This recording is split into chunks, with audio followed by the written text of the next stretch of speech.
Hello, everybody. Welcome to this week's episode of News for Normies, where I bring you the week's worth of news in a somewhat short time frame. Before I get into this one, again, I apologize for technological issues. I don't know what's going on with this stupid webcam, so bear with me or just turn on the video and listen to the audio, because that would be even better. Also, I'm going to leave several links to references for things I talk about in this video today. I would highly encourage you go check them out after you watch this because we got a lot of stuff to cover today. So, to start with some international news, researchers in Egypt have made a groundbreaking discovery beneath the pyramids of Giza. Apparently, they have found large chambers under the pyramids that are more than a mile deep, and the way that these things were apparently made completely outdates the technology and knowledge that people had at the time. So this completely changes everything we know about human history, especially in that region of the world at that time. It's crazy how they were able to make like spiraling pillar type structures under the pyramids like this, and so this is something I'm really gonna keep an eye out for because I want to know a little bit more about this. Very, very interesting stuff. And speaking of international news, Canadians are allegedly preparing for an invasion by the United States, which I think is hilarious because I think a couple good old boys from Texas could probably take the entire Canadian military. And even though I thought she was gone from TV, Joy Reid said to Don Lemon that if the U.S. were to invade Canada, the United States would lose.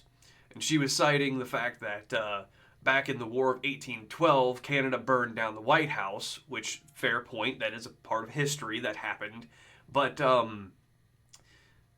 apparently Joy Reid doesn't realize that the entire size of the U.S. military is about 10 to 1 compared to Canada's military.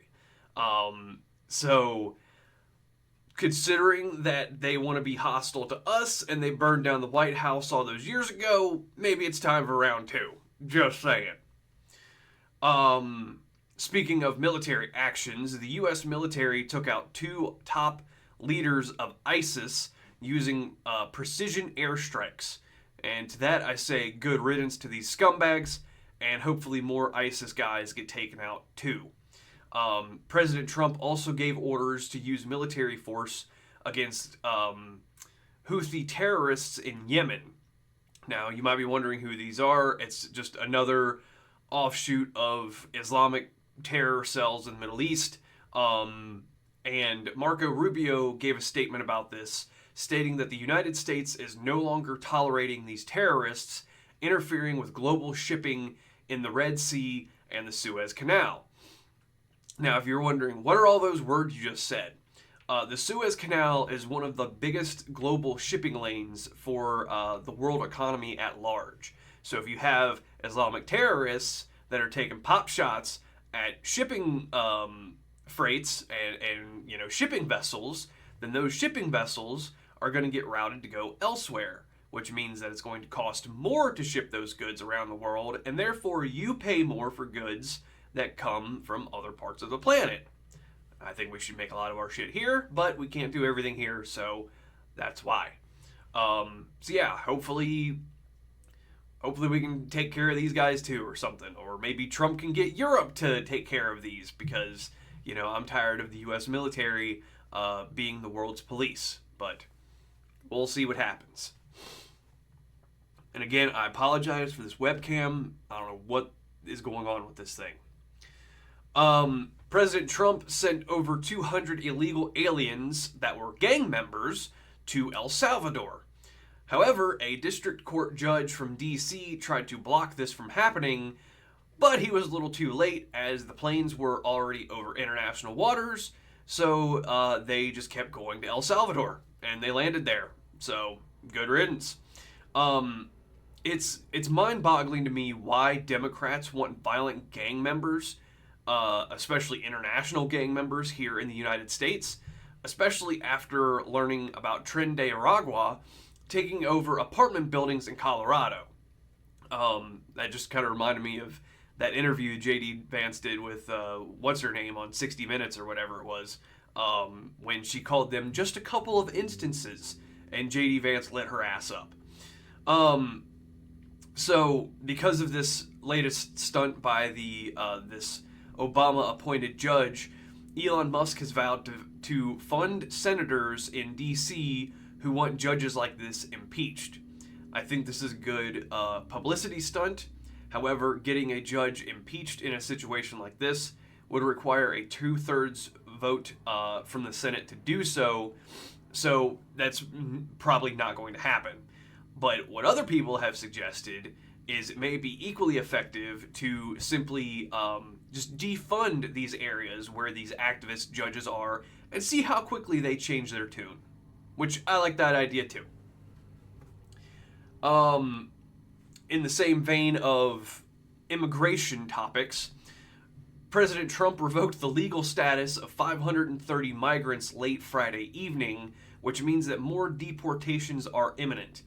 And Trump is also apparently gutting more immigration departments within the federal government, so that way, other shitbags don't try to get in the way of the deportation efforts that need to take place. And I know I've preached on this before, but over the course of the Biden administration, some 10 to 20 million people poured into the United States. So people that just came here illegally or came with nefarious purposes need to get out. Sorry, and like I've equated it before, if you have a house or an apartment and somebody just walks into your place, you're going to throw them out. And if they try to bring their buddies, you're probably going to start swinging a ball bat, or if you want a gun, probably going to stay strapped. So, it expands from there. All right. Now this is one, excuse me.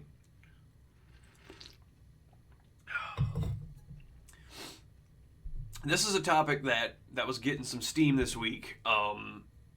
And I know people on the right are going to be a little upset about this, but I'm just trying to bring the truth.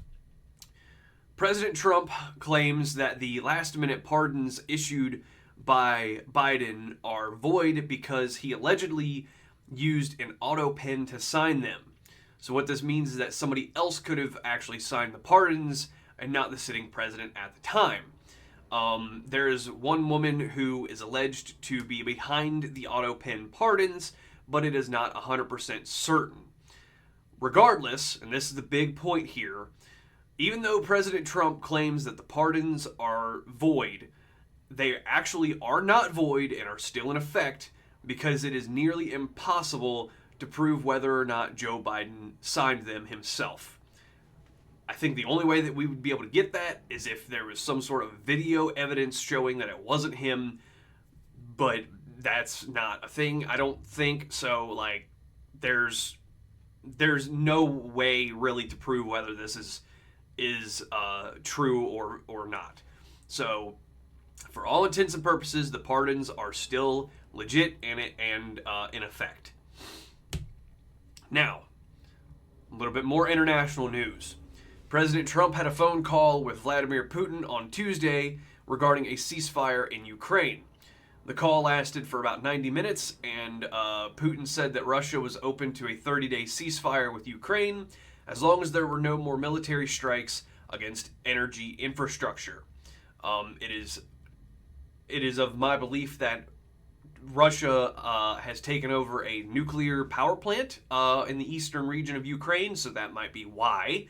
Also, Russia does export a lot of oil, so they may not want the oil refineries hit, and I don't think anybody else should either, because if oil stops flowing, then people will die. However, because of this, the left couldn't help themselves but lie about all of this, claiming that Putin made Trump wait for over an hour to take the call, which is simply not true because Trump don't play like that. And they claim that Trump is being played by Putin, which is funny because, like I've said before, the Democrats used to be the party of anti-war. Now they want war in Ukraine against Russia. And this is just a little. Hold on a second. This is just a little conspiracy theory of mine. And some people might say, yeah, no shit, Sherlock, but it really does seem like the left in America just absolutely vehemently hates white people. Because they used to be against the war in the Middle East when George W. Bush was president, and then kind of oddly went quiet when Obama got elected. They didn't want that war to happen. But then this war in Ukraine pops off, and they're all gung-ho about it. And they don't want any kind of ceasefire. They want to see Russia completely destroyed, which is not going to happen. And when you look at the death tolls, it is astonishing how many people have died in this Ukraine-Russia war. But at the same time, the war in Ukraine is going on. They want an immediate end to the Israel-Gaza conflict because Gaza is not full of white people. So that's just my little top tinfoil top hat conspiracy theory for you today. So moving on. This is a big one. President Trump signed an executive order that would begin dismantling the Department of Education. And personally, I think this is phenomenal news as students have largely become dumber since the creation of the DOE. Since this department was created, it has spent over $2 trillion, which is not accounting for inflation over the years, upon education. Yet standardized math and reading scores are lower than they've been in the last 2 to 3 decades. So if you keep throwing money at a problem and the problem keeps getting worse, then you might need to look at a different method of correcting the problem. In order to completely shut down the Department of Education, however, it would require an act of Congress to do so.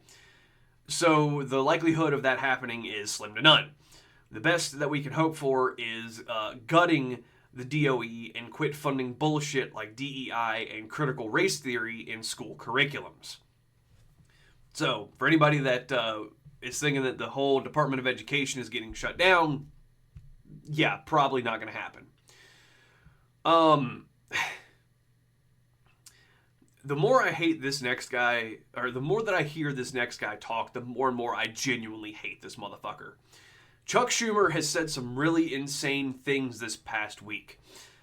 He said the quiet part out loud in regards to judges and claims that over 230 progressive activist judges were put in place last year, the last year of Biden's term, to intentionally gum up things for President Trump. Also, Schumer mocked people like myself who don't want to pay as much as they do in taxes while he was on The View. And this one I have a link below. He said, quote, "You know what their attitude is? I made my money all by myself. How dare your government take my money from me? They hate government. Government is a barrier to people, a barrier to stop them from doing things," end quote. And you know what? He's completely right about that. And that's why people like myself voted for Donald Trump and largely voted Republican down the board, because we're tired of government interfering in people's fucking lives. This guy is an absolute piece of shit, and he needs to be voted out and removed from politics for the rest of his life.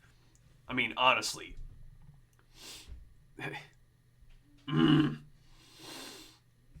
Okay. So, another big story. JFK files. They were officially released on Tuesday, and as Kash Patel stated in the past, nothing new really came out about it. It seems like the assassination of JFK was a conspiracy between several men named Gary Underhill, Alan Dulles, who an airport is named after, and Kennedy's own Vice President Lyndon B. Johnson, who all had ties to the CIA, and more specifically, a group within the CIA called the ICA, which was essentially the precursor to USAID. I know this is a lot of stuff thrown at you at once, so just bear with me. Apparently, the ICA was responsible for the Bay of Pigs debacle in Cuba. And it's also funny when you look back, JFK threatened to completely gut the CIA, and then he got clipped. Weird. It also seems like small and very, very small elements of Soviet, Cuban, and Israeli intelligence were involved, but not nearly to the degree that the CIA was. So for anyone who's spouting anti-Semitic rhetoric because of this, needs to cool it. Okay, it wasn't Israel that did it. It was our own government that killed JFK. So that's pretty much the big news about the JFK files. But more importantly than the JFK files, where are the Epstein files? And why haven't we learned anything more about the Trump shooter in Butler, Pennsylvania? In my opinion, I think these are more important to the American public right now than the JFK files. So if you want a more in-depth analysis of the JFK stuff, watch the Drinkin' Bros Fake News podcast that I have linked down below. They also covered a couple of these same topics here, so if you are a valid, or what's the word I'm looking for? Having a Biden moment. If you're a fan of the Drinkin' Bros podcast, you're probably watching this and you know, hearing some of the same stuff. So, Jander, I'm talking to you, bud. All right. So, in an effort to crack down on Mexican cartel activity in the southwest region of the U.S., Trump has essentially ordered the government to look into people's bank accounts who withdraw or deposit more than $200. This action is apparently only targeted at 30 counties along the southern border, but this is a big, big problem, and I have a big problem with this. This is highly unconstitutional, and is probably the worst thing that Trump has done so far, because, like, just, it's an invasion of privacy, man. Like, what? Banks already have an obligation to do this if somebody handles more than $10,000. And again, thank you to Drinkin' Bros for pointing this out. So to lower that down to $200 is absolutely insane. Like, you know, what if somebody needs to buy a new washer and dryer set and they found one on Facebook Marketplace for $200? So they go and pull the $200 cash and go meet up with somebody, but now they got the government looking into their shit because they may be affiliated with the cartel. It's like, seriously, fuck off with that. Also, when you look at the past, the Patriot Act was only meant to crack down on Islamic terrorism, but then morphed into spying on every single person every single second of the day. So, yeah, this I have a huge, huge problem with, and you should as well. Yeah, I don't know how to even counteract this. Maybe contact your senators or House representatives or something. I don't know. But maybe share this video so that way more people know and more people get a little aggravated and maybe contact their elected representatives in D.C. because that's how people on the right act, not people on the left. And that leads me to my next story. More Tesla dealerships have been attacked, such as one in Kansas City, as well as Tesla charging stations across the country. One man in South Carolina accidentally set himself on fire with a Molotov cocktail while trying to light up a Tesla charging station. What's worse than this is that there is a website where people can look up privately owned Tesla vehicles in order to commit domestic terrorism. The DHS has said that they will track down people who are committing these acts of terrorism, and several individuals have already been apprehended for this and charged with crimes that could result in a maximum of 20 years in prison. And I hope they get every single second of it. So with all this in mind, spare me again the arguments that the political right are the violent ones. Because, you know, when the right disagrees with a company, they just stop buying their product. When the left disagrees with a company, they go set shit on fire. So, Democrats, this is what you voted for, and this is what you people advocate for. Alrighty. Finally, and I feel like a broken record at this point, more right-leaning personalities have been swatted this week, including Owen Schroyer of InfoWars. From my understanding, Owen is okay and was not physically harmed.